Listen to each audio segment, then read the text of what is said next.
So Magdalena would like to know, how did Vahid adjust to living in this country with the Western culture? I think it's a great question. I think it's been fascinating for me watching him get used to life here. And one of the very first things that he did when he came here is he used to every day, he used to go to Oxford Circus and just stand there and stare at everything.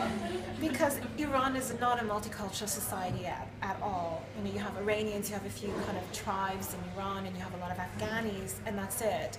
And so being here and seeing all these different cultures around and hearing all these languages around him, he just found it fascinating. That was the very first thing that I noticed. And then his appetite for news, even now, is huge.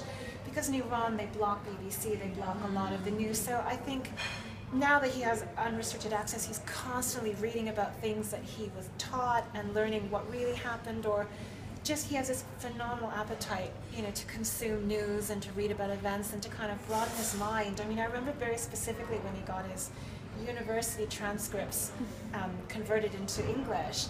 And he studied engineering, and yet there were all these modules, history of the Islamic Revolution, history of Islam. You're studying engineering, and yet you still have all these forced modules in there. It just makes you appreciate that our education is maybe a little more honest, a little bit less contrived, a little bit less forced. So watching him kind of blossom, he loves living in London. He absolutely loves it.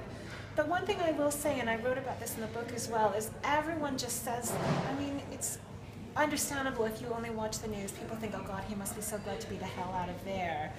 I think there's so many things that he misses from his life in Iran. You know, if we were in Iran now, people would be ringing our doorbell constantly visiting.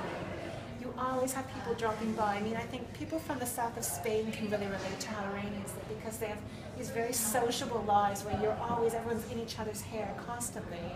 And I think he finds the fact that we don't live that way a bit lonely sometimes, that it's just the two of us, or you have to make plans. You don't just drop in on someone's house, or someone has a party you're not invited, you just say, well, I want to come, I'm coming. That's what Iranians would do.